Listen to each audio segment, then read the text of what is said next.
மாணவர்களே, ஒரு பாலத்தை நாம் பார்க்கிறோம். இந்த பாலத்தின் வளைவு எப்படி இருக்கிறது என்று கவனித்துப் பாருங்கள்.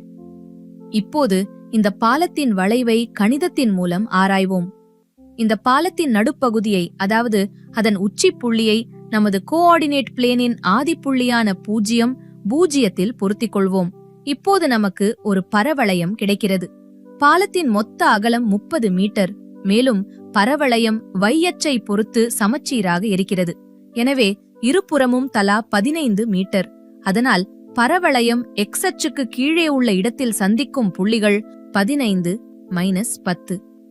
இப்போது ஒரு முக்கியமான கேள்வி.